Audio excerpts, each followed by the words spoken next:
할렐루야! 오늘도 주님과 동행하는 행복한 하루 되시길 축복합니다. 오늘 큐티 본문은 고린도전서 14장 26절에서 40절 말씀입니다. 오늘 큐티는 덕을 세우기 위하여 하라 라는 제목으로 공동체 질서에 대한 이야기입니다.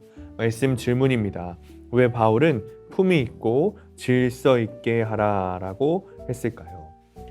바울은 고린도 교인들에게 성령께서 교회에 주신 여러 은사를 사랑을 기준으로 분별하여 사모하기를 권면합니다. 그리고 모든 것을 하나님이 허락하시는 대로 사모하며 행하되 특별히 덕을 세우기 위해서 해야 한다라고 다시 한번 강조합니다. 26절입니다. 그런즉 형제들아 너희가 모일 때 각각 찬송시도 있으며 가르치는 말씀도 있으며 계시도 있으며 방언도 있으며 통역함도 있으니 모든 것을 덕을 세우기 위하여 하라. 그러면 방언도 예언도 질서 있게 해야 된다는 것이죠. 그리스도인이 따라야 하는 질서는 모두 말씀 안에 있습니다. 그러니 모든 은사, 즉 방언, 예언, 통역 등 모든 은사의 목적, 질서의 목적이 그리스도의 말씀을 따라해야 한다는 거예요. 다시 말해서 교회 공동체는 모든 구성원이 주님의 말씀으로 소통하고 교제해야 우리 안에 화평이 있다는 것이죠.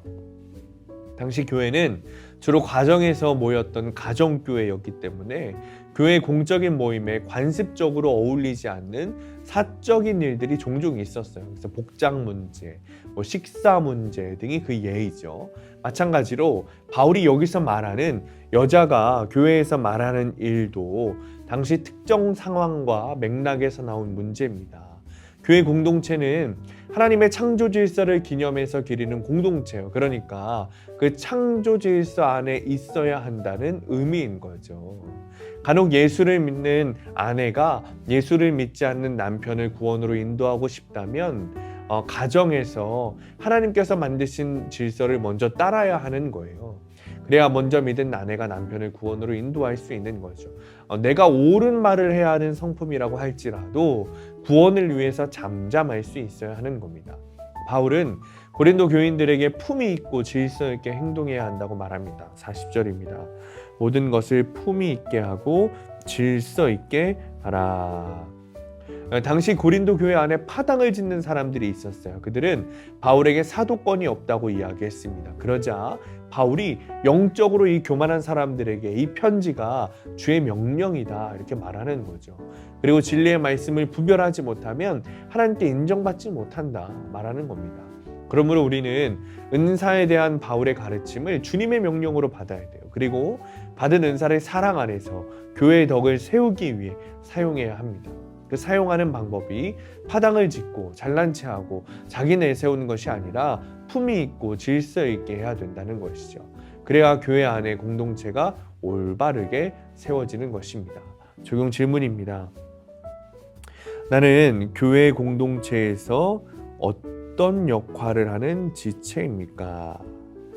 나는 공동체 안에서 모든 것을 품위 있고 질서 있게 하고자 무엇을 적용하겠습니까?